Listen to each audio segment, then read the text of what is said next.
Romanos 3, 22, a palavra de Deus diz assim: justiça de Deus mediante a fé em Jesus Cristo para todos e sobre todos os que creem, porque não há distinção. Vamos ter uma palavra de oração.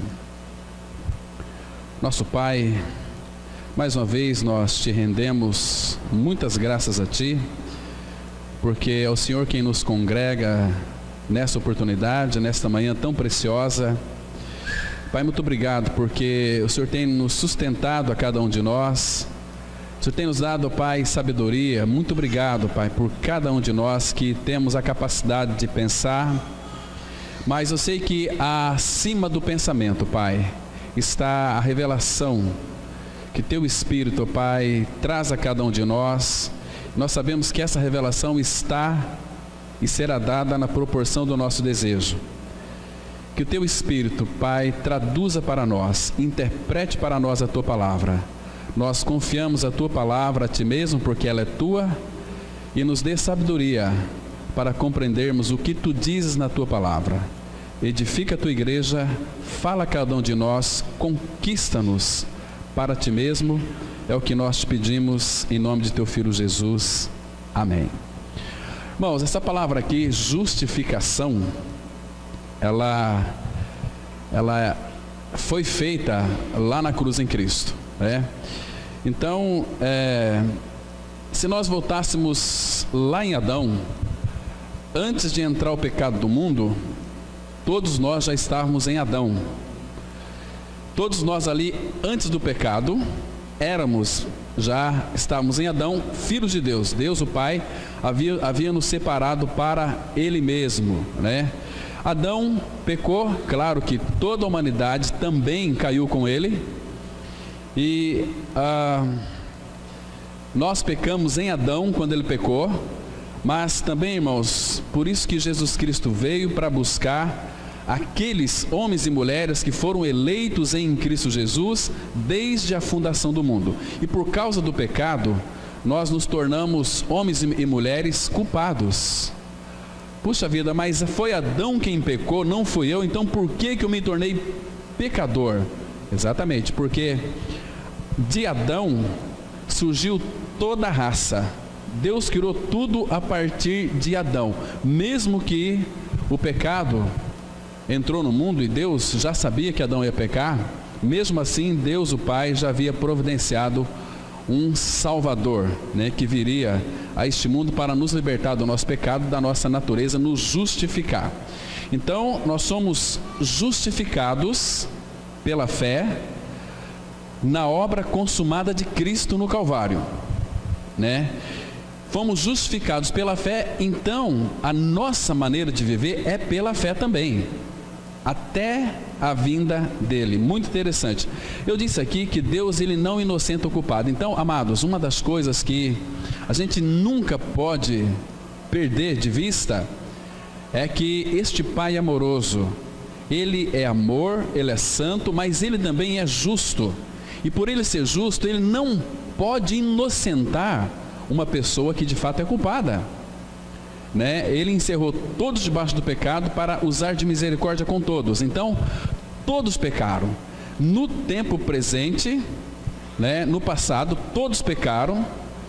No presente, todos carecem da glória de Deus, da presença dele em nossa vida. Agora, nós sabemos que a salvação não é para todos. A palavra fala aqui que a justiça de Deus, ela é mediante a fé em Jesus Cristo, para todos e sobre todos os que creem, porque não há distinção. Essa palavra aqui, quando fala não há distinção, Paulo, claro que ele vai tratar, analisar de uma forma tão clara, também tão profunda, que mesmo aqueles irmãos lá do Antigo Testamento, começando de Abraão, né, Moisés, passando pelos profetas, todos eles também foram salvos pela obra consumada de Cristo na cruz. Então, isso que nós vamos analisar hoje.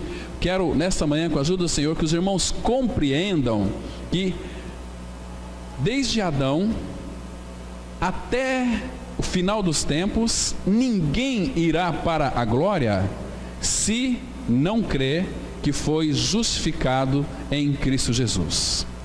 Por isso que a obra consumada de Cristo, ela é o suprassumo, né? Sem essa obra consumada, aqueles irmãos do passado estariam todos perdidos, e nós também, da mesma forma, estaríamos todos perdidos. Por isso que a obra da cruz, ela é algo extraordinário, magistral, que estava no coração de Deus.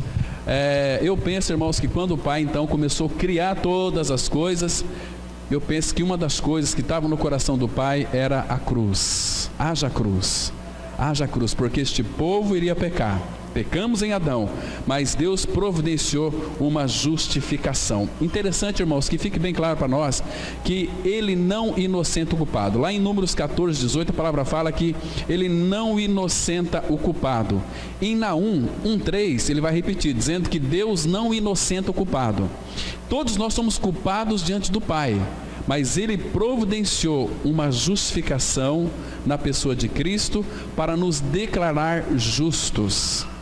Sabe, todos os nossos pecados, todos os nossos erros que nós cometemos, que porventura iremos cometer também, o Pai já colocou tudo na conta de Cristo.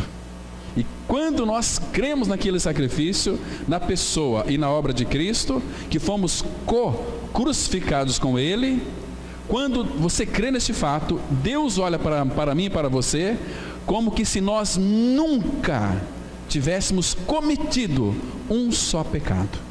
Olha o tamanho da obra da cruz, a ponto de nos declarar justos. Isso é maravilhoso. Abra em Romanos capítulo 3, vamos ler alguns versículos que antecedem aqui esse texto que nós lemos. Romanos 3, amados, que vai mostrar que todos são culpados diante dele, mas ele providenciou uma grande salvação. Romanos 3, o versículo 19 e 20, a palavra de Deus, ela se expressa da seguinte maneira. Presta atenção nesse texto aqui. Romanos 3, 19 e 20. Ora, sabemos que tudo o que a lei diz, aos que vivem na lei, o diz para que se cale toda a boca, e todo mundo seja culpável perante Deus. Presta atenção, que ninguém que nasce neste mundo é inocente. Todos são culpados perante Deus.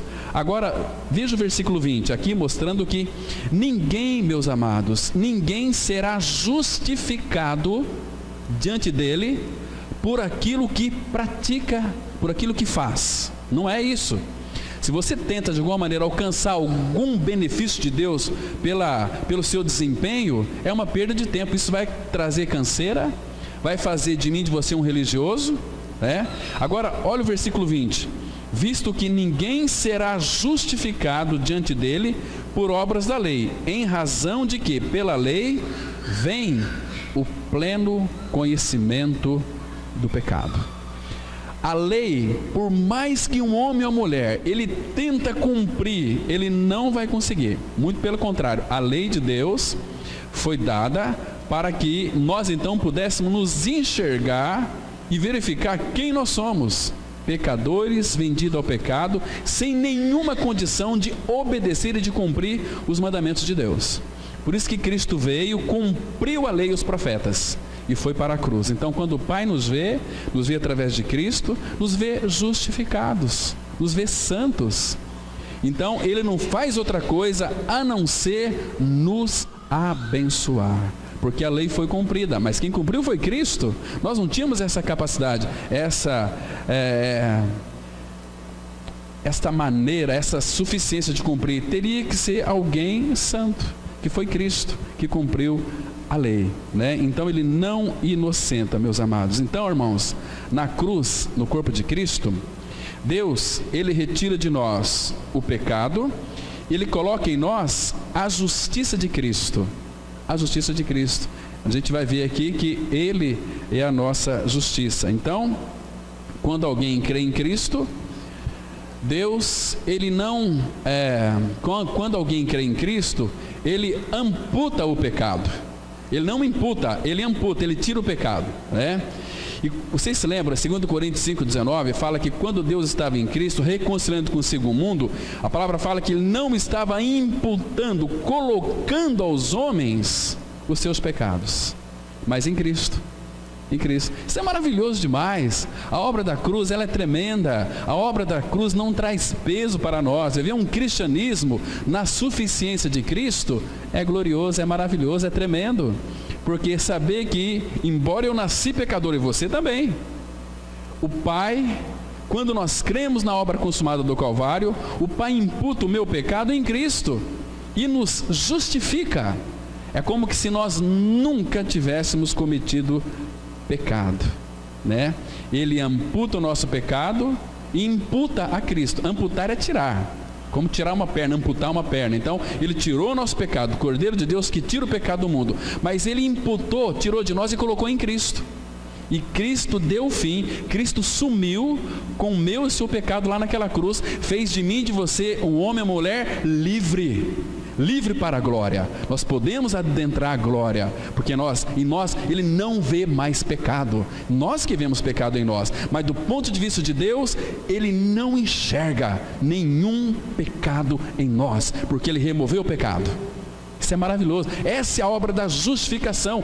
Deus nos declara justos, mas em Cristo, na pessoa de Cristo. Gente, que maravilha é isso? Então por isso que uma vez justificados, nós temos paz com Deus, por meio de Cristo, porque a obra foi maravilhosa.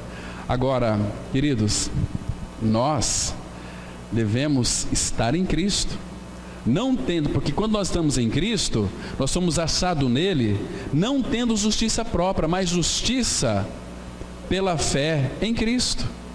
Essa justiça que nós temos pela fé é: eu creio que Cristo morreu, também morri com Ele, ressuscitei com Ele, Cristo é a minha vida, então eu morri com Cristo. Então aquele que está morto com Cristo está justificado do pecado. Aquele que morreu, é aquele que morreu.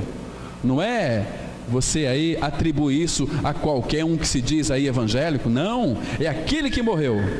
Quem morreu com Cristo, justificado está do pecado. Romanos 6,7, muito claro lá na palavra de Deus. Então, a nossa grande dificuldade, meus irmãos, é em crermos naquilo que Ele disse na sua palavra, porque naquilo que Ele disse na sua palavra é para mim e para você, né? Mas às vezes nós queremos buscar em coisas, buscar na religião, não, é buscar nele, é na palavra. Ele revelou a sua palavra para nós, Ele abriu a palavra para nós, nos justificou plenamente.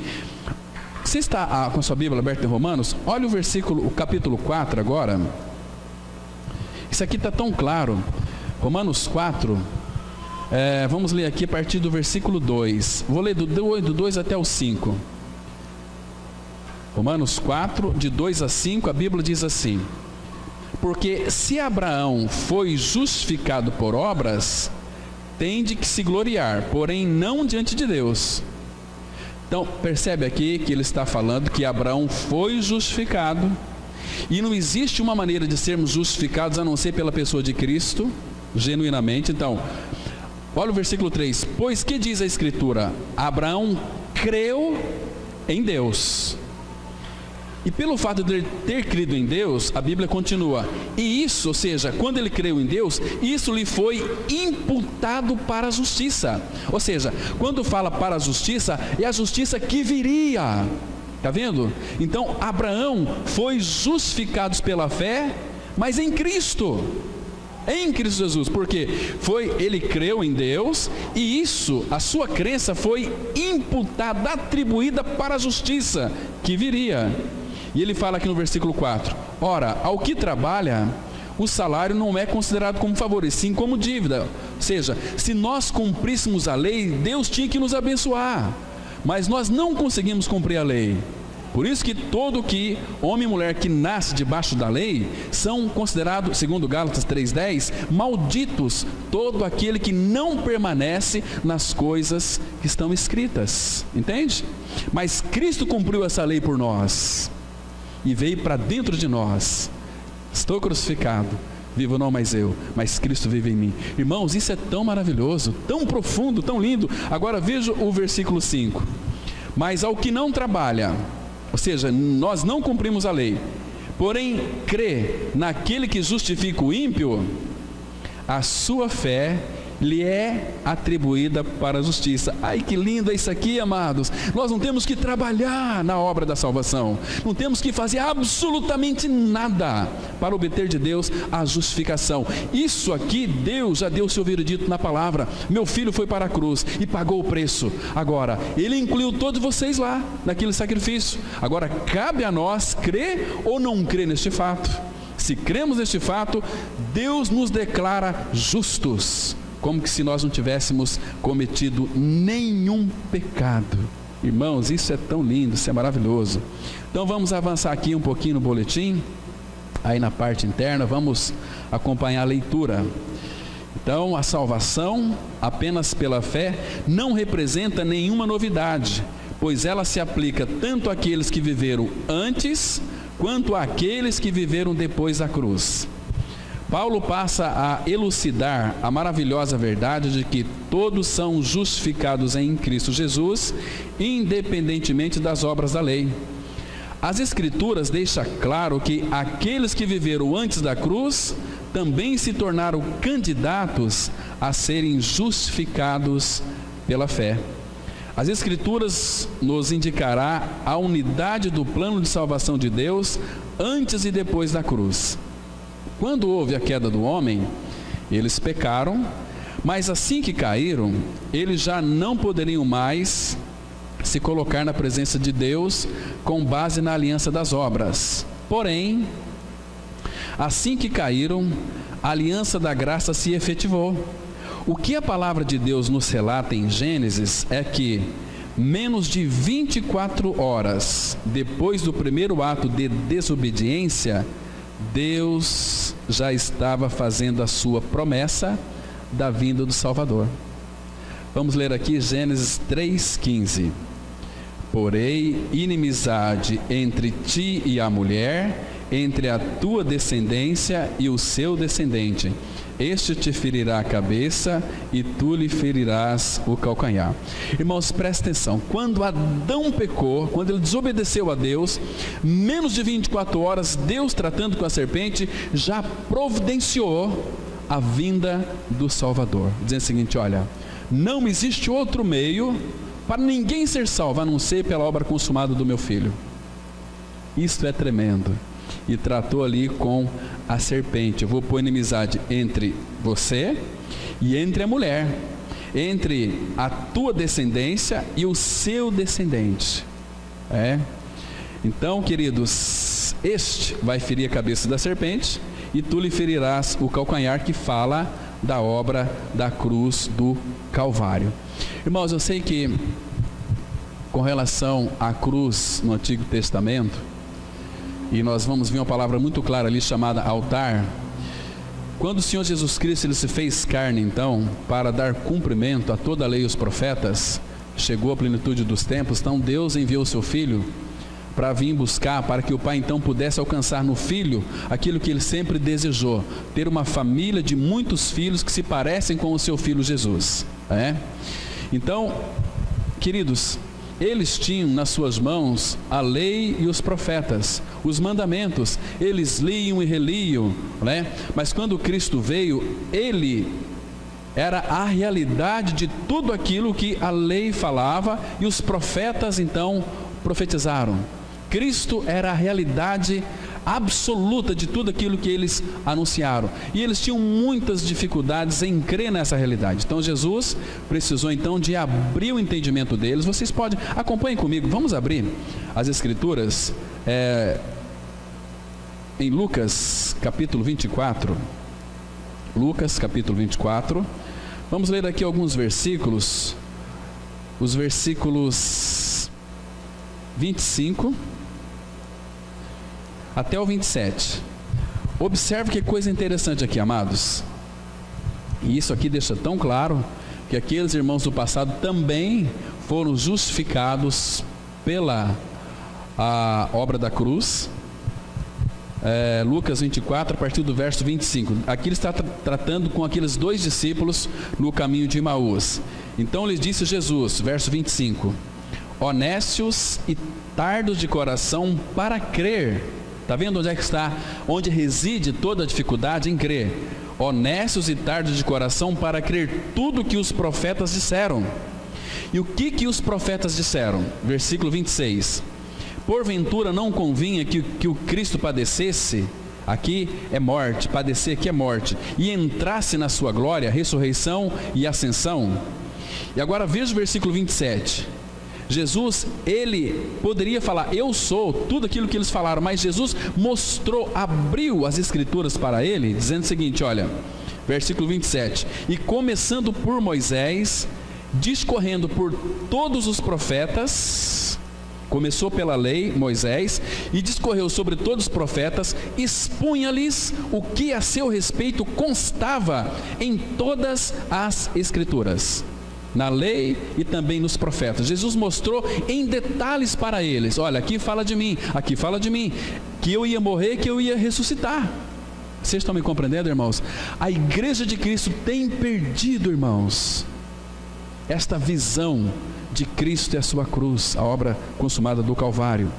Aí depois, ele encontrou com aqueles 11 discípulos, tratou também com eles, no versículo 44 do mesmo capítulo, olha o que a Bíblia diz aqui, diz assim a palavra, olha, a seguir Jesus lhe disse, são estas as palavras que eu vos falei, estando ainda convosco, importava se cumprisse tudo o que de mim está escrito na lei de Moisés, nos profetas e nos salmos, então lhes abriu o entendimento, para compreender as Escrituras. Então, nós nunca vamos compreender as Escrituras Sagradas com a nossa intelectualidade natural. Precisa de que o Espírito Santo, então, abra o nosso entendimento, senão nós vamos ficar no escuro da palavra, né? Então, Jesus abriu o entendimento deles e lhes disse, logo em seguida, assim está escrito, que o Cristo havia de padecer, morrer e ressuscitar dentre os mortos no terceiro dia. E no 48 ele fala assim, vós sois testemunha destas coisas.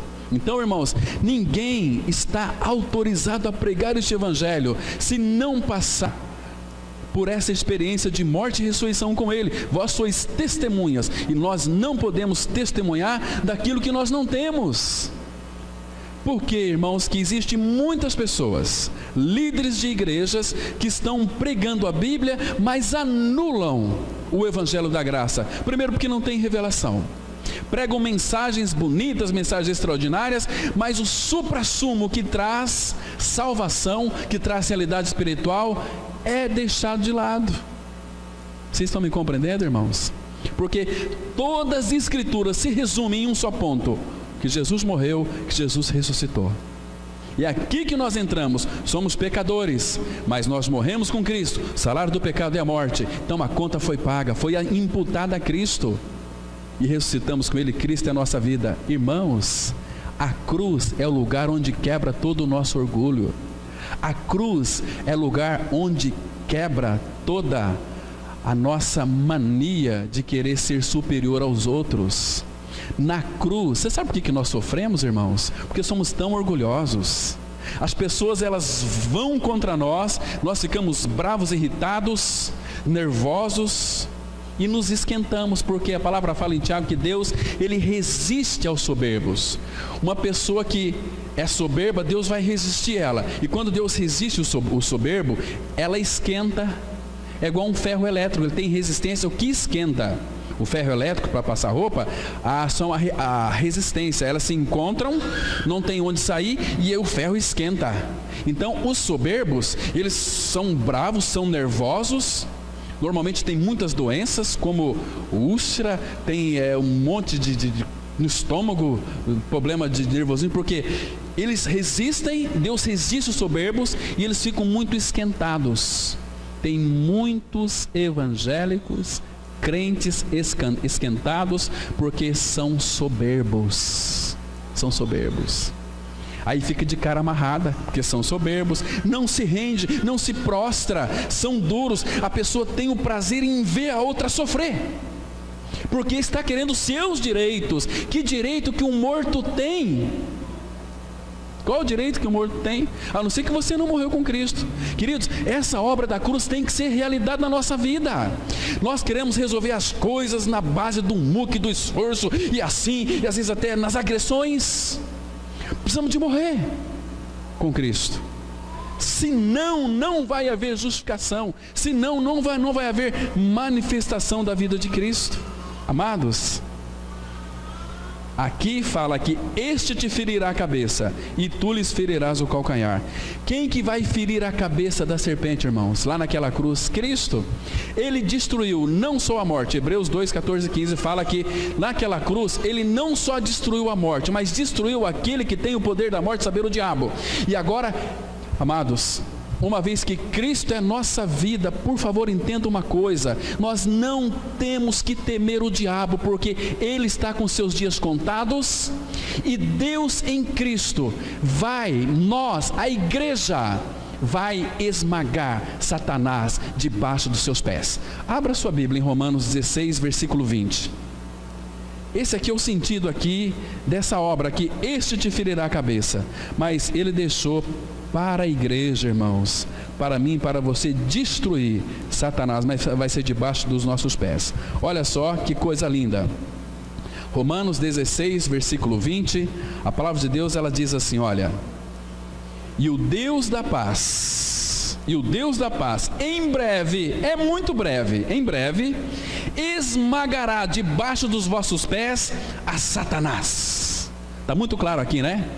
A graça de nosso Senhor Jesus seja convosco. Irmãos, nós temos que se agarrar a essa verdade, porque os dias deles já estão contados. Deus em breve esmagará debaixo dos vossos pés a Satanás. Sabe como é que é? Vai colocar Satanás debaixo dos nossos pés e ele mesmo vai esmagar, mas debaixo dos nossos pés. Percebe? O diabo não tem vez. O diabo não pode tocar mais em um filho de Deus. 1 João 5,18. Aquele que é nascido de Deus não vive em pecado. Antes, aquele que de Deus é gerado conserva-se a si mesmo, e o maligno não lhe toca, e ele será esmagado debaixo dos nossos pés. Oh, bendita obra da cruz. Ele fez o tudo por nós, irmãos. Quando nós vemos aquela palavra assim, que nele, em Cristo, somos mais do que vencedores, não é para a gente ficar ouvindo isto só apenas. Nós somos, em realidade espiritual, mais do que vencedores. Este mundo está condenado a morrer e ir para o inferno, mas os filhos de Deus não, estão condenados à glória, porque a cruz nos condena a sermos santos de Deus. Removeu o nosso pecado. Isso é maravilhoso, irmãos. Por outro lado, quantas milhares de pessoas vão descer para a sepultura sem a vida de Cristo, e é trevas para todo sempre, e fogo para todo sempre. Não estou falando aqui para assustar ninguém, mas para você verificar que a salvação é inteiramente dada a mim e a você de graça, sem pagar nada. Basta você crer e conhecer cada dia mais este amado Senhor Jesus Cristo, que nos amou e se entregou por nós. Então vamos aqui continuar, meus amados. Se depois da queda de Adão e Eva, Deus tivesse nos tratado de acordo com as nossas obras, estaríamos todos perdidos. Mas Deus fez a promessa imediatamente. As pessoas que viveram antes ou depois da cruz serão salvas de acordo com a mesma base, a obra consumada de Cristo na cruz. Moisés e Elias encontrou-se e conversaram com Jesus no Monte da Transfiguração, e só houve um assunto suficientemente relevante para ser conversado em um momento como aquele. O assunto era sobre a morte de Jesus. Vamos ler Lucas capítulo 9, versículo 30 e 31, que diz assim: eis que 2 varões falavam com ele, Moisés e Elias, os quais apareceram em glória e falavam da sua partida, que ele estava para cumprir em Jerusalém. Irmãos, por que será que Moisés e Elias apareceram no Monte da Transfiguração para falar com o Senhor Jesus? E por que esse assunto foi tão relevante aqui? Falaram da sua partida, do seu êxodo, da sua morte. Porque Jesus, ele fez muitas coisas, fez muito bem, curou, expulsou o demônio, mas ele tinha um foco, uma intrépida resolução de ir para Jerusalém para ser morto. Nunca perdeu de vista. Ele veio com uma finalidade, ele veio para morrer, porque era a única maneira de remover o nosso pecado, e ele foi. Mas lá no Monte da Transfiguração apareceu Moisés e Elias. Por quê? Porque, irmãos, Moisés e Elias também ansiavam para que essa obra fosse consumada, porque Moisés e Elias precisavam também ser definitivamente regenerados. E foi a partir da obra de Cristo, porque Ele é o Cordeiro de Deus que tira o pecado do mundo.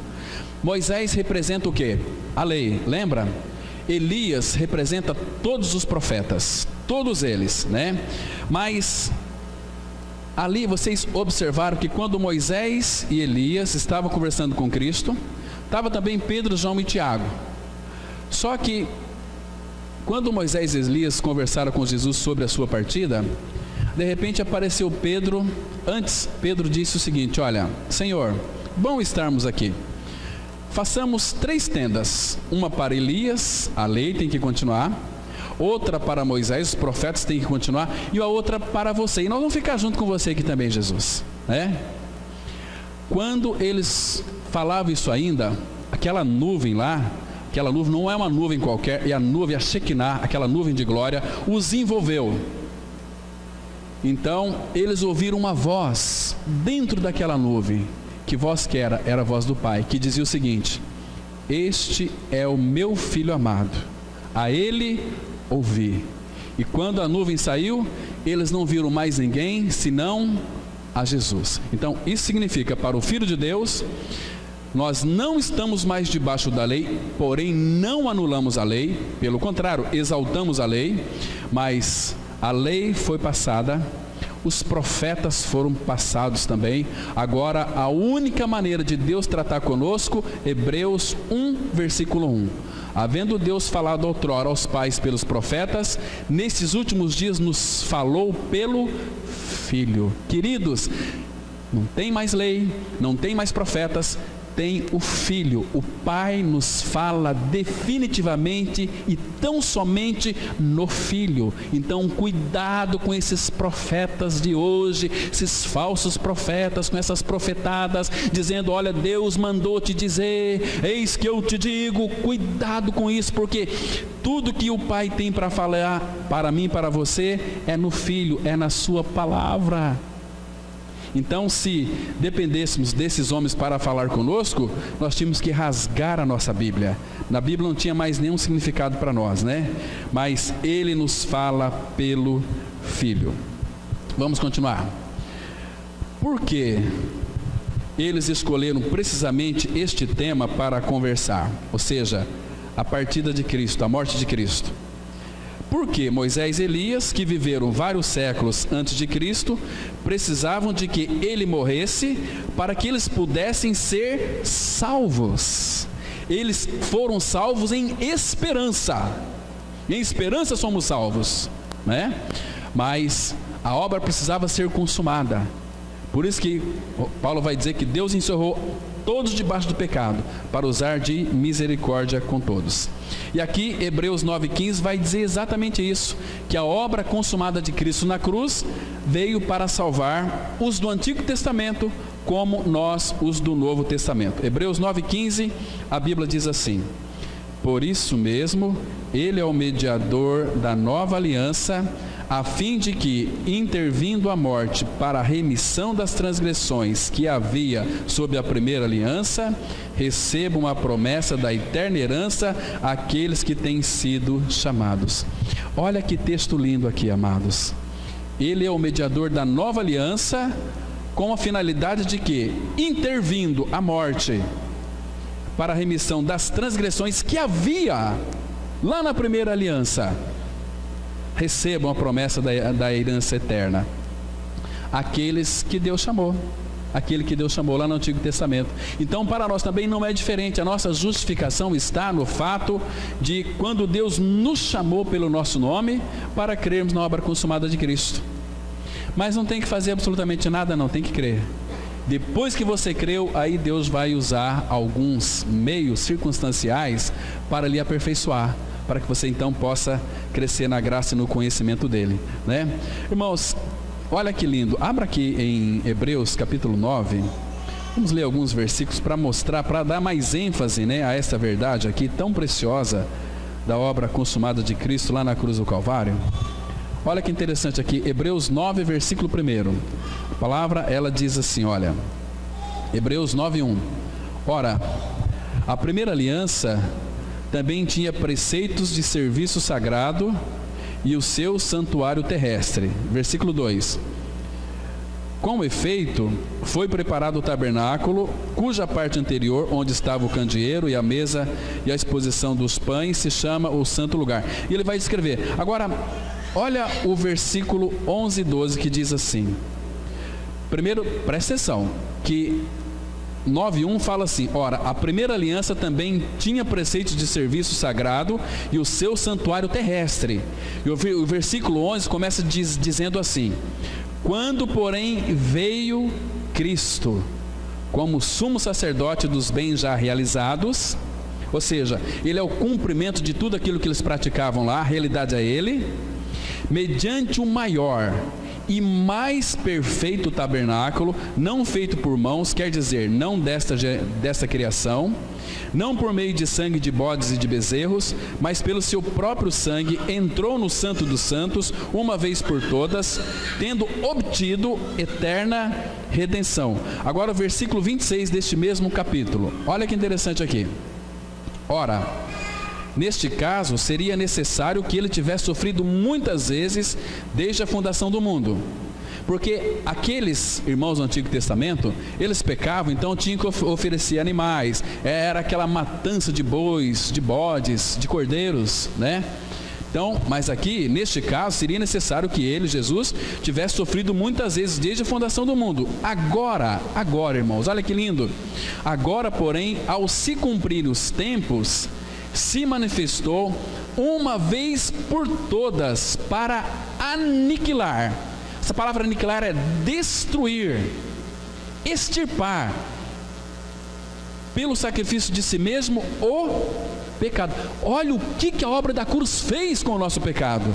Ele aniquilou de uma vez por todas, pelo sacrifício não de bodes e de touros, sacrifício de si mesmo, ele aniquilou o pecado, ele destruiu o pecado.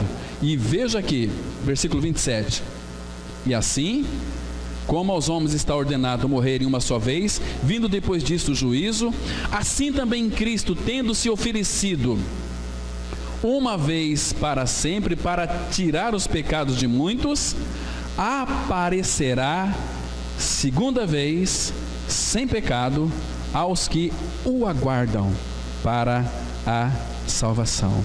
Isto é maravilhoso. Está vendo só aqui, amados, que foram chamados, aqueles que foram chamados no Antigo Testamento, que estão aguardando para a salvação. É muito interessante, porque, queridos, ele chamou Abraão e também chamou Moisés, chamou todos aqueles do Antigo Testamento para serem alcançados pela obra da cruz. Isso é tão maravilhoso. O que nos encanta na palavra de Deus é que nos tempos do Antigo Testamento, Deus mostrava ao seu povo de diversas maneiras que a salvação se dá pela graça por meio da fé e não pelas obras.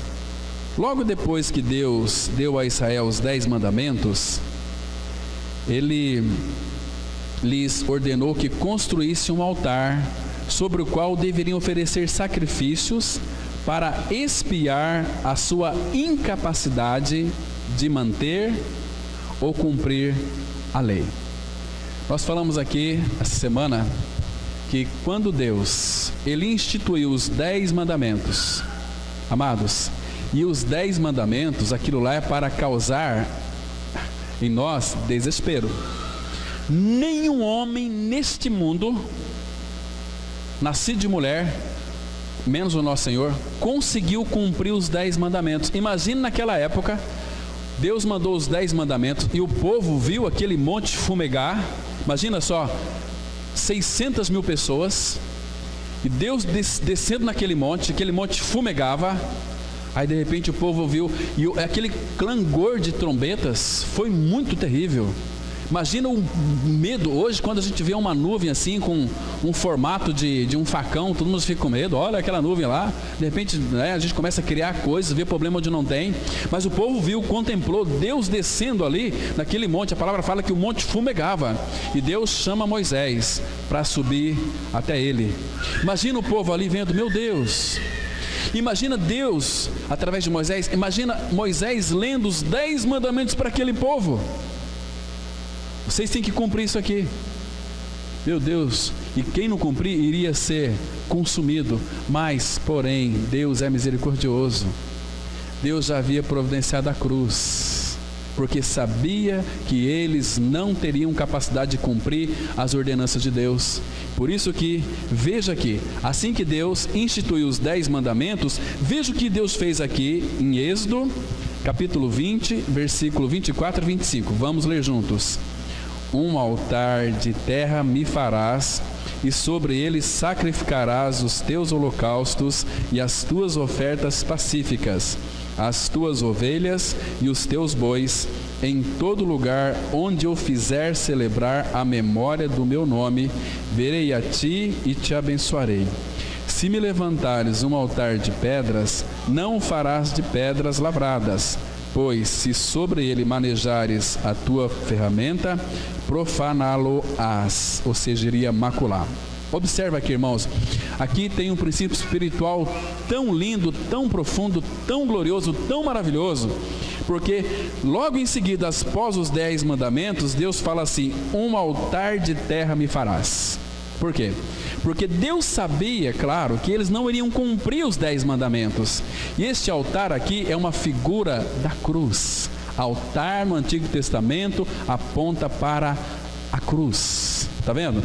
Então eles não iam cumprir. Então vocês façam para mim um altar de terra, né? E se vocês fizerem, se vocês levantar no versículo 25, um altar de pedras, não vai, vocês podem fazer de pedras, mas não faça de pedras lavradas, porque vocês vão ter que trabalhar na pedra. E Deus, porque quando o homem trabalha no altar, na obra da cruz, vai macular, porque a obra da cruz quem faz é Cristo sozinho. Não precisa do desempenho humano. Nós somos assistentes de longe, mas nós somos participantes do altar, morrendo com Cristo, ressuscitando com Cristo. Aí nós somos justificados, porque, irmãos, Deus não quer o meu e o teu suor para desempenhar aquilo que Ele fez com perfeição. Está vendo? Que linda obra da cruz. Vocês conseguem enxergar aqui o amor, a graça, a misericórdia de Deus por mim e por você, irmãos?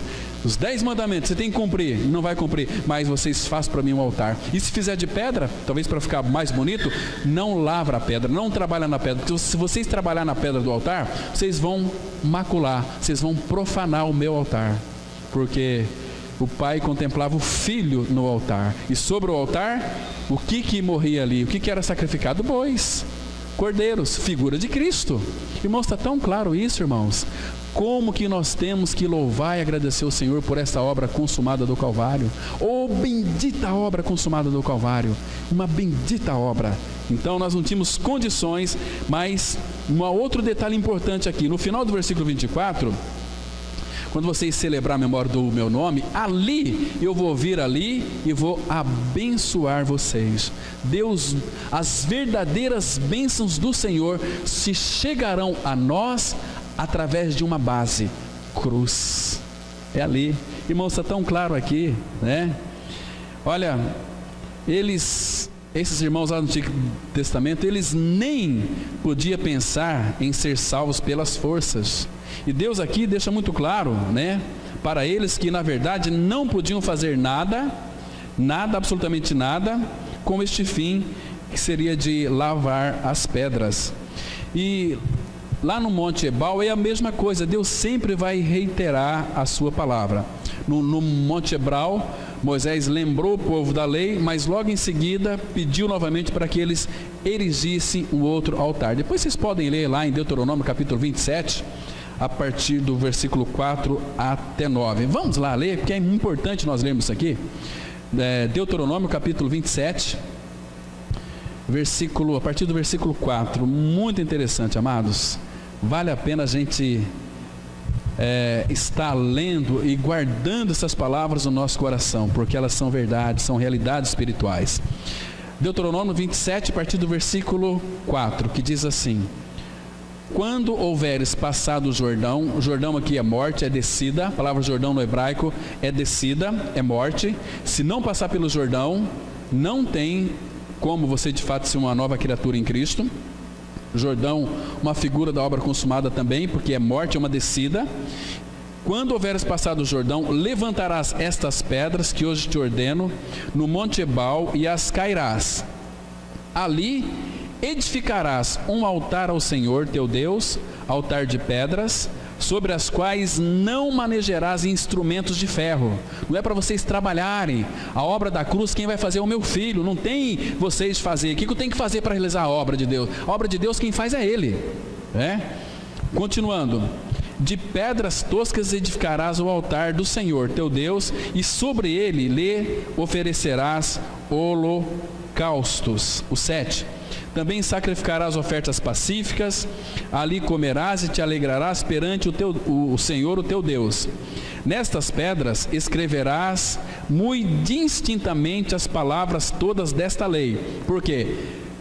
Tem ali em cima do altar, naquelas pedras, a lei, mas tem um altar, que é a cruz. Se o homem pecasse, tinha a obra da cruz que o justificaria, Olha o versículo 9. Falou mais Moisés, juntamente com os sacerdotes levitas, a todo Israel, dizendo: guarda silêncio e ouve, ó Israel. Hoje vieste a ser povo do Senhor teu Deus. Entende aqui? Hoje vieste a ser, por quê? Porque sem altar, sem cruz, não tem como sermos povo de Deus.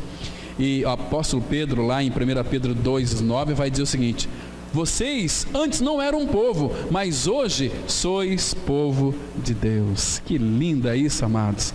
Isso é para a gente louvar, engrandecer, exaltar o Senhor na nossa vida. Isso não é religião, isso é cristianismo puro, verdadeiro, extraído da palavra de Deus. Vamos aqui avançar mais um pouquinho. Então, aqui neste trecho, Deus estava deixando claro para eles que, na verdade, não podiam fazer nada com o fim de serem justificados por meio das obras. Eles estavam proibidos de nem sequer lavrar as pedras do altar. Por quê? Porque Deus estava se fazendo entender a Israel que ninguém podia ser salvo por esforço humano. A base que Deus os aceitaria era a obra consumada de Cristo no Calvário. Todas as vezes que lemos a palavra altar no Antigo Testamento, devemos nos lembrar da cruz. O povo do passado, todos eles foram salvos pela cruz. Como sabemos? Sabemos porque todos os sacrifícios que eles ofereciam de animais em holocausto não removia pecados. Abra Hebreus 10:4, a Bíblia diz assim: porque é impossível que o sangue de touros e de bodes remova pecados. Presta atenção aqui. Então, aqueles irmãos pecaram, já nasceram pecadores. Então, pecou, eles ofereciam holocausto, Deus perdoava. Mas aqueles holocaustos não removia pecados de jeito nenhum. Então, se o pecado deles não foram removidos, quem removeu o pecado de Abraão? Quem removeu o pecado de Moisés? Quem removeu o pecado de Davi? Quem removeu o pecado dos irmãos do Antigo Testamento, daquele povo? Cristo. Ei, meus irmãos, e quando ele se manifestou de uma vez por todas. Olha só que interessante, Hebreus, capítulo 10. Por favor, irmão, se alegra com isso. Isso é para mim e para você. Isso não é para o mundo, isso aqui é para a igreja. Para a igreja ler, reler, para a igreja se usufruir. Olha só, Hebreus 10, versículo 1 e 2 diz assim. Olha que interessante. A palavra fala assim, Hebreus 10, 1 e 2. Ora, visto que a lei tem sombra dos bens vindouros, não a imagem real das coisas, nunca jamais pode tornar perfeitos os ofertantes com os mesmos sacrifícios que, ano após ano, perpetuamente eles oferecem. De outra sorte, não teriam cessado de ser oferecidos, porquanto os que prestam culto, tendo sido purificados uma vez por todas, não mais teriam consciência de pecados. Então, eles pecavam e uma vez por ano iam lá para receber o perdão dos pecados, mas eles tinham consciência de pecados. Agora, quando Cristo veio, morreu na cruz, nos justificou, irmãos, nós não temos mais consciência de pecado. Ele foi tirado de nós. Que lindo é isso. Puxa vida, como isso é precioso. Como isso alegra o nosso coração. Nós não precisamos oferecer sacrifícios e sacrifícios, anos após anos, porque Cristo veio e consumou uma obra plena e perfeita na cruz do Calvário. E nos deu uma salvação linda, maravilhosa. Irmãos, isso é cristianismo, isso é vida de Cristo em nós, né? Então, olha agora o versículo de 12 a 17, aí do capítulo 10 de Hebreus, que diz assim, olha: Jesus, porém, tendo oferecido para sempre um único sacrifício pelos pecados, assentou-se à destra de Deus, aguardando daí em diante até que os seus inimigos sejam postos por estrado dos seus pés. Porque com uma única oferta aperfeiçoou para sempre quantos estão sendo santificados. Disto também nos dá testemunho também o Espírito Santo, porquanto após ter dito: esta é a aliança que farei com eles depois daqueles dias, diz o Senhor. Porei no seu coração as minhas leis, e sobre a sua mente as inscreverei. Acrescenta: também de nenhum modo me lembrarei dos seus pecados e das suas iniquidades para sempre. Oh, que obra que é essa, irmãos? Você parou para pensar aqui? Que maravilha de obra que é essa? Ele diz aqui que nunca, de nenhum modo me lembrarei dos seus pecados e das suas iniquidades para sempre. E ele conclui no versículo 18: ora, onde há remissão destes, já não há oferta pelo pecado. Que linda essa obra da cruz.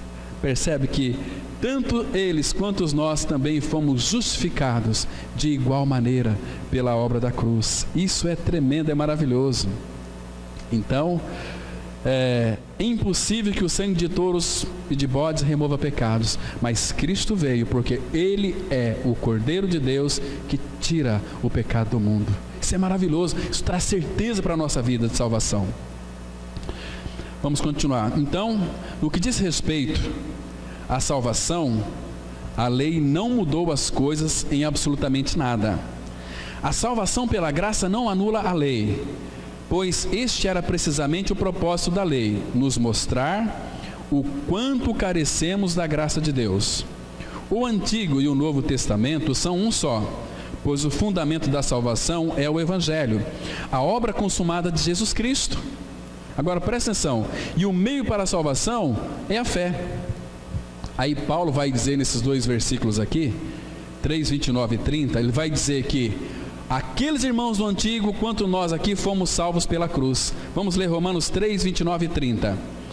É porventura Deus somente dos judeus?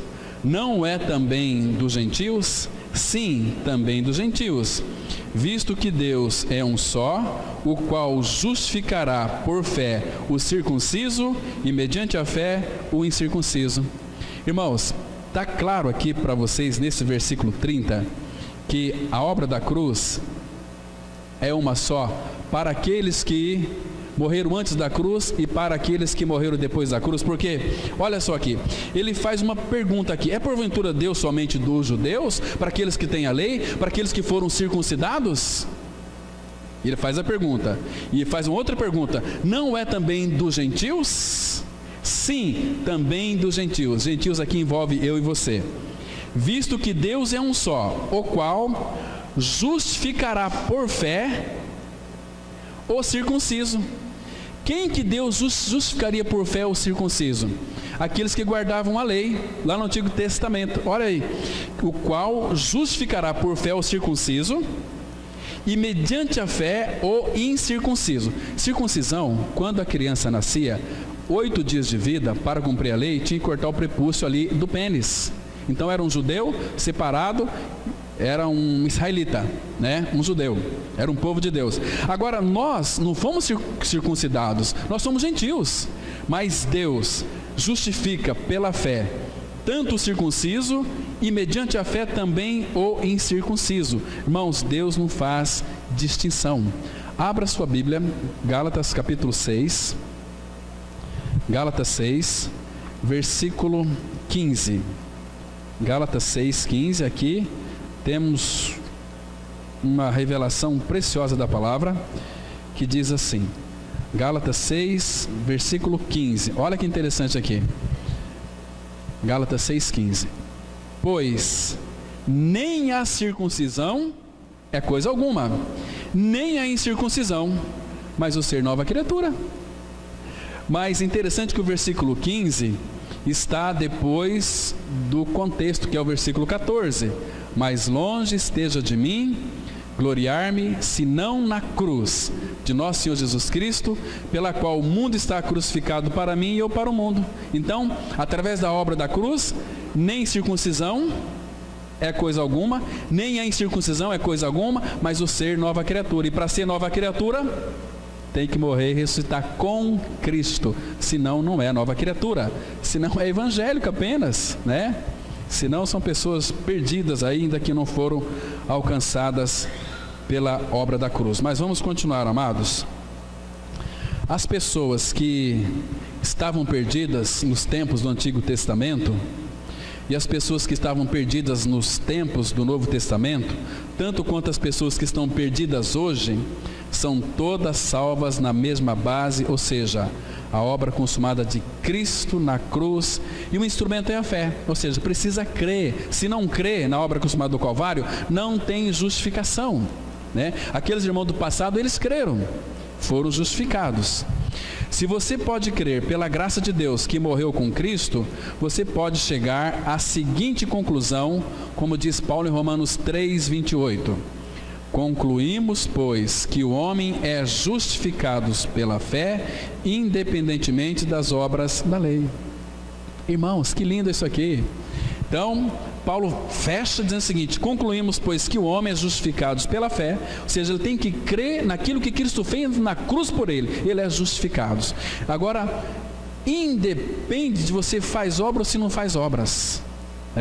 Nós fomos salvos para as boas obras que Deus preparou para que andássemos nelas, mas não temos que fazer coisas, subir monte, descer monte, e não, para que Deus faça, não, irmãos, Deus, Ele não vai fazer nada, sabe por quê? Porque Ele já fez tudo lá na cruz em Cristo, já fez o tudo, isso é maravilhoso. Então nós concluímos que o homem é justificado pela fé, independentemente das obras da lei. Tem muitas pessoas que se convertem, né? Tem pessoas que se convertem, mas elas se convertem, o convertido ele pode voltar para trás, mas aquele que creu, esse de fato é um verdadeiro convertido, creu na obra consumada. Tem um texto em Atos capítulo 11, versículo 21, abra lá a sua Bíblia, Atos 11, 21. Queridos, o problema do ser humano é crer. Hoje em dia os crentes creem na religião, creem na doutrina da igreja, creem nos pastores, creem nos líderes religiosos, mas não creem na palavra, não creem na palavra. Olha só, Atos capítulo 11, versículo 21, a palavra fala assim, olha: a mão do Senhor estava com eles, e muitos, crendo, se converteram ao Senhor. Não é se converter e depois creram. Muitos crendo, o que crê vai ser convertido, né? Olha o versículo, crendo, né? Se converteram assim. Olha o versículo 23. Tendo ele chegado e vendo a graça de Deus, alegrou-se e exortava a todos a que, com firmeza de coração, permanecesse no Senhor. Então, creu, foram convertidos, e agora é minha e sua responsabilidade permanecer no Senhor, permanecer nele. Vamos continuar aqui. Então, o homem é justificado pela fé, independentemente das obras da lei. Morremos com Cristo, aquele que está morto, justificado está do pecado. Agora, é importante que lembremos de que Deus não nos impõe de uma maneira qualquer a sua justiça. Antes, é devido à morte de Cristo, Deus nos declara justos. Trata-se de um assunto legal entre nós e Deus. Todos nós nascemos pecadores por natureza e condenados ao inferno, mas Deus, com base na obra consumada de Jesus Cristo, nos declara justos. 2 Coríntios 5:21, a palavra de Deus diz assim: aquele que não conheceu o pecado, ele o fez pecado por nós, para que nele fôssemos feito justiça de Deus. Irmãos, presta atenção aqui. Deixa eu colocar de uma situação bem prática essa questão da justiça de Deus. Não tem dia que você, às vezes, tem uma tendência de ficar assim, chateado com uma pessoa? E quando você fica ou briga com alguém, marido, esposa, fica meio angustiado, né? E às vezes você tem aquele sopro no seu ouvido, dizendo o seguinte: como é que uma nova criatura pode fazer isso? Esse sopro é do diabo, que ele sopra. Mas você não é uma nova criatura? Olha só. Gritou com a sua esposa, gritou com seu marido, gritou com seu filho, né? Olha só, você não é uma nova criatura, você tem que rever a tua salvação. Não é nada disso, queridos. O dia que nós descobrirmos que a nossa justiça é uma pessoa, quem que é a nossa justiça? Cristo. Abra em Jeremias 23:6. 23:6. Jeremias 23:6. Olha que interessante aqui. Guarde esse texto, irmãos, por favor. Ele é muito importante. Então, Jeremias 23:6, a palavra de Deus, ela diz assim: olha, nos seus dias Judá será salvo. Jeremias 23:6. Nos seus dias Judá será salvo e Israel habitará seguro. Seguro, ele está garantindo isto, segurança. Será este o seu nome, com que será chamado Senhor, justiça nossa. Irmãos, por favor, o Senhor, ele é a nossa justiça. Então, nós vamos errar muito aqui, mas a nossa justiça não muda. Ele falou: eu, Senhor, não mudo. Então, nós temos uma justiça que é Cristo, e ele habita em nós. Nós vamos mudar. Hoje a gente está alegre, amanhã à tarde estamos um pouquinho chateado, triste, mas nós temos a justiça. A nossa justiça, que é Cristo, ela é imutável, ela não muda, nem para a direita nem para a esquerda. Ela é uma só, ele não muda, ele é Deus, ele é perfeito, ele habita em nós e está nos levando a nos tornar homens e mulheres perfeitos. Puxa vida, irmão, se nós compreendêssemos isso, e é nesta justiça, quando nós acordarmos, é que vamos contemplar a face do nosso Pai. Fora da justiça de Deus, que é Cristo, ninguém vai ver a face do Pai. Presta atenção, por favor, atenta para isso, não se distraia, fique focado na palavra. Às vezes o diabo, até mesmo dentro do templo, fica movimentação, tirando o nosso foco de Cristo. Olhar para ele, queridos, nós temos uma justiça que é Cristo, habita em nós. Ele é chamado Senhor, a minha justiça. Aquele que não conheceu o pecado, Deus o fez pecado por nós, para que nele fôssemos feitos justiça de Deus. Nós somos justiça de Deus porque o justo que é Cristo habita em nós. E o Pai não olha para você, o Pai não tem expectativa sobre você, o Pai espera tudo do Filho, de Cristo. Nós temos que fazer as coisas. Deus não vai te amar mais porque você faz muitas coisas, porque você lê muita Bíblia, porque você ora demais. Deus não vai acrescentar nada em você, porque Ele já acrescentou tudo, que é Cristo. Nós temos que descansar nesse fato e conhecer o Cristo, Jesus o Cristo. Irmãos, precisamos de entender a obra da cruz, a obra da justificação. Qual que foi o efeito dessa justiça dele aqui? É paz. Isaías 32, versículo 17 e 18. Olha que texto lindo, volta para trás aí. Isaías 32, versículo 17 e 18. Irmãos, a única maneira de nós habitarmos seguros eternamente é quando cremos que morremos e ressuscitamos com Cristo, e Cristo é a nossa vida. Agora temos que crescer. Veja aqui Isaías 32, 17 e 18. O efeito da justiça será paz, ou seja, aquilo que Ele realizou na cruz, o efeito que vai chegar até nós é paz. E o fruto da justiça, aquilo que vai ser produzido em nós, repouso e segurança para sempre. Olha o 18: o meu povo, não o mundo, mas o meu povo habitará em moradas de paz, em moradas bem seguras, em lugares quietos e tranquilos, porque a justiça foi feita. Nós nascemos pecadores, mas Cristo veio e nos levou para a cruz. Nós não podemos viver uma vida inquietante, irmãos, senão nós estamos desonrando o nosso Senhor. Ele é o Todo-Poderoso que habita em nós, em mim e em você.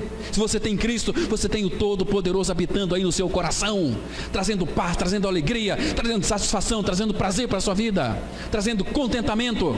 Agora, se você é um insatisfeito, uma insatisfeita, tem alguma coisa errada, e não é com Cristo. Vamos nos apossar da verdade da palavra. Quando passamos a crer em nossa morte e ressurreição com Cristo, todos os nossos pecados são colocados em sua conta. O fato de ele ter sofrido de uma forma infinita na cruz, deu-lhe o poder de pagar infinitamente pela nossa dívida infinita. Jesus veio, Jesus morreu, Jesus ressuscitou. Por toda a Escritura, Deus prometeu que isso iria acontecer um dia. Daremos crédito a Deus? E quando cremos naquilo que Deus disse em sua palavra, a nossa culpa passa a ser depositada em Jesus Cristo. E Ele pagou o preço, ou seja, Ele nos comprou. Apocalipse, capítulo 5, verso 9, a Bíblia diz assim: e entoavam um novo cântico dizendo: digno és de tomar o livro e de abrir os selos, porque foste morto e com teu sangue compraste para Deus os que procedem de toda tribo, língua, povo e nação. Meu Deus, que coisa preciosa. Então, a palavra fala assim: se pois o Filho vos libertar, verdadeiramente sereis livres. Livres. É duro que, apesar de o Senhor nos declarar livres, somos então escravos de amor por Cristo. Nós nunca mais, irmãos, podemos ser escravos de pastores, de qualquer líder religioso. Estava um tempo atrás conversando com uma pessoa, até marquei uma visita para ir na casa dessa pessoa. Ele falou o seguinte: não, lá na minha igreja agora tem um estatuto interno que todos os membros, se for falar com um pastor, com outro pastor de outra igreja, tem que prestar conta para o pastor, tem que falar para o pastor, porque, meu Deus, não entendeu nada. A minha Bíblia, abra a sua Bíblia, por favor, em 1 Coríntios, capítulo 6, versículo 20. Nós somos, quem nos comprou foi o Senhor, irmãos, foi o Senhor. Veja aqui para qual finalidade. 1 Coríntios capítulo 6, versículo 20, diz assim a palavra: porque fostes comprados por preço, agora pois glorificai a Deus no vosso corpo. No capítulo 7, olha o que diz o versículo 13, 7, versículo 23, desculpa. 1 Coríntios 7, 23. Por preço fostes comprados, não vos torneis escravos de homens. Tem muita gente amarrada sobre uma escravatura de homens, regendo o rebanho que é de Deus, na base do eu que tenho que assumir aqui, você está sobre a minha proteção. Meu Deus do céu, se você estiver debaixo da minha cobertura, vocês vão tudo para o inferno. Eu não sirvo para ser cobertura de ninguém. Agora, Cristo sim, Ele é aquele que me guarda. O Salmo 121 fala assim: o Senhor é quem te guarda, é Deus. Nós temos uma mania de atribuir a homens poder que homem não tem. Mas porque é o pastor. Tem muito metreta por aí, de meia sola, que não tem nada a ver com Cristo. Pregam aquilo que lhe apraz. Tem muita gente comendo palha, porque quer comer palha, porque gosta de ser enganado. Misericórdia, foste comprado por preço, não fique debaixo de jugo de homens. O mundo perdido está seguindo Adão em fila indiana, mas nós somos chamados a seguir a Cristo por onde quer que Ele vá. Agora somos filhos de Deus em Cristo, por isso devemos viver como tais. pela graça de Deus, nós nos tornamos aquela humanidade que foi redimida, não perdida. Hoje vivemos para Deus, e estar vivo para Deus é algo importante, mas se eu quiser estar vivo para Deus, antes de qualquer coisa, deve haver morte. Irmãos, esse último texto aqui vai dizer, se nós queremos ter uma ressurreição como a dele, precisamos de crer que nós morremos junto com ele. Romanos 6,5, a palavra fala assim: porque se fomos unidos com ele na semelhança da sua morte, certamente o seremos também na semelhança da sua ressurreição. Meus irmãos, isso é muito sério. Algum tempo atrás estava visitando uma irmã, né? Uma roda ali, sentado na mesa com a Bíblia aberta, e consideramos sobre o Evangelho da Graça. E depois essa irmã veio falar para mim que essa pessoa ficou muito assim inquieta, né? Mas claro, quando se prega a palavra na sua centralidade, há uma inquietação. Lembra de Paulo quando estava ali testemunhando para o rei Agripa, falou do juízo, falou do Evangelho da Graça, o rei Agripa ficou perturbado, né? E aqui a palavra fala, porque se, você não é obrigado, se fomos unidos com ele na semelhança da sua morte, que é isso? Que ele morreu na cruz e que eu tenho que crer que eu morri com ele também. Então o seremos também na semelhança da sua ressurreição. Amados, nós fomos justificados inteiramente pela graça. Os irmãos do Antigo Testamento e nós do Novo Testamento fomos justificados pela obra consumada de Cristo ali no Calvário. Amém. Vamos orar. Pai, mais uma vez nós te damos graças pela tua palavra que foi lida, explicada. Que teu Espírito, Pai, continue interpretando para nós, não permitindo, Pai, que nós venhamos absorver algo que não seja e que não esteja de acordo com a tua vontade. Edifica a igreja. Nós te louvamos e agradecemos porque fomos justificados em Cristo. Oh, Pai, que bênção foi termos crido nesta obra consumada do Calvário. E hoje podemos viver uma vida de celebrantes, prosseguindo em conhecer o Senhor. Oh, Pai, nós desejamos tanto conhecê-lo. Se revela a cada um de nós. Coloca anseio e sede em nosso coração para te conhecer. É no nome do Senhor Jesus que nós oramos. Amém.